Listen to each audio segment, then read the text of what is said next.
Telugu flame YouTube channel ఇప్పుడే subscribe చేసుకోండి. Trinayani serial ప్రేక్షకులని ఇంతకాలం విశేషంగా అలరించింది. ప్రస్తుతం త్రినయని ధారావాహిక ఆఖరి ఘట్టంలో ఉంది. 1463వ ఎపిసోడ్తో త్రినయని సీరియల్ రేపు మధ్యాహ్నం 2:30 గంటలకి ప్రేక్షకులకి వీడ్కోలు చెప్పనుంది. త్రినయని ధారావాహికలో తిలోత్తమ చేసిన పాపాలకి శిక్ష పడుతుందని కథలో ఎన్నోసార్లు ఎన్నో మలుపుల్ని తిప్పారు. అయితే ఆఖరి ఘట్టంలో తిలోత్తమకి శిక్ష పడుతుందా? లేటెస్ట్ ప్రోమో ప్రకారం చూస్తే గాయత్రి పాప తీర్థాన్ని తిలోత్తమ చేతిలో పోస్తుంది. అది త్రాగిన తిలోత్తమ గతంలో గాయత్రీదేవి ఎలా అయితే రక్తం కక్కుని చనిపోయిందో అలా ప్రాణాన్ని వదిలిపోతున్నట్లు తెలుస్తోంది. ఇంతకీ ఎన్నో పాపాలు చేసిన తిలోత్తమకి చివరన శిక్ష పడుతుందా?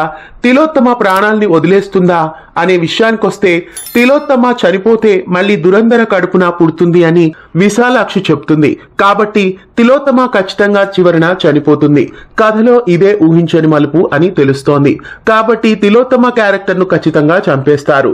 అలా కథని మొత్తానికి సుఖాంతం చేయబోతున్నారు. అయితే తిలోత్తమ చనిపోతే బాగుందా లేదా ఆమెని మంచిగా మార్చేసి బ్రతికించుంటే బాగుండేదా? మీరేమనుకుంటారో కామెంట్స్ లో చెప్పండి. అయితే దురంధర కడుపున తిలోత్తమ పుడుతుంది అని చెప్పారు. దీన్ని సీరియల్ ను ఎక్స్టెండ్ చేయడానికి మెయిన్ పాయింట్ గా మలుపు తిప్పనున్నారా?